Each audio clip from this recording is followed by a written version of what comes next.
Doris Soder, and this is the Salt Lake Tribune's Daily Buzz, a daily video series where we bring you a story of the day. Dorothy Durrant has operated a farmer's market on her property north of Utah Lake since at least 2020. The lot between Center Street and County Lane off a spur called Farmers Market Street is home to her Lehi Farmers Market on Fridays and Saturdays.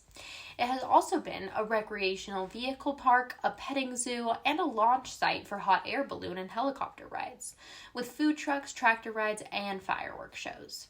On paper, the more than 4-acre lot isn't permitted for many of the attractions hosted there, including the namesake Farmers Market, said Bryce Armstrong, Associate Director of Utah County Community Development.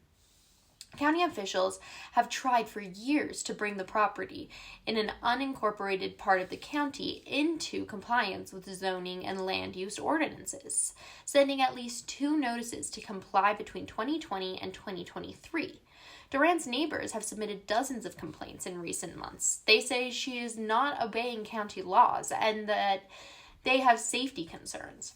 The conflict has pitted county officials who are trying to enforce ordinances as well as exhausted neighbors against one defiant property owner. They are encroaching on what I ought to be able to do on my own land, Durrant said. And they're encroaching as badly as they are because I have terrible neighbors, she went on. Law enforcement made 2 arrests at the property in April.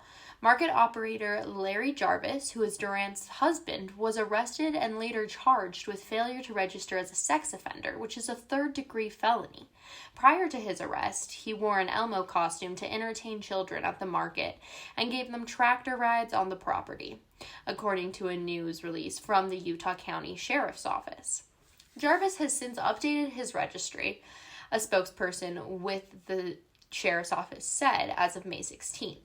At least 2 sex offenders were known to be living on the property.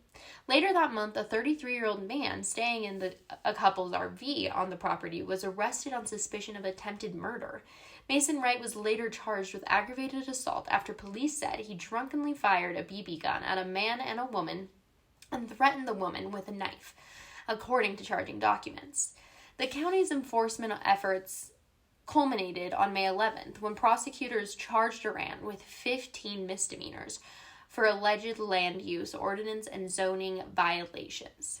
It's a rare move to involve law enforcement, Armstrong said, but the sheriff's office was asked to investigate Durrant's property as part of an expedited enforcement process after the county learned it was being used as an RV park and campsite.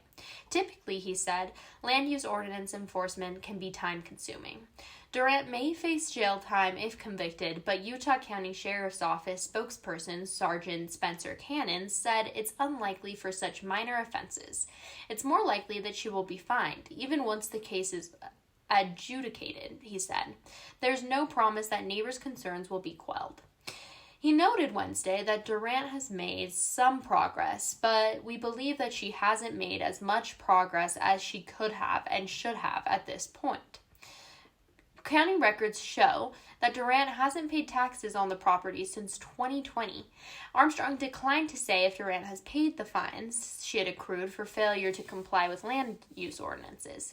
She didn't respond when the Salt Lake Tribune asked.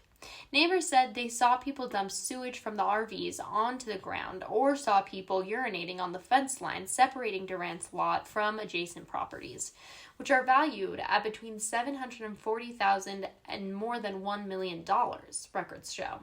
It has turned into basically a homeless camp with people being disrespectful and rude to those living around the land, one complaint read.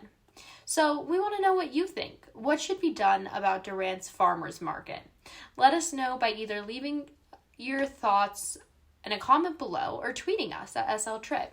And if you want to watch the Daily Buzz as soon as it drops each morning, be sure to subscribe to our YouTube channel.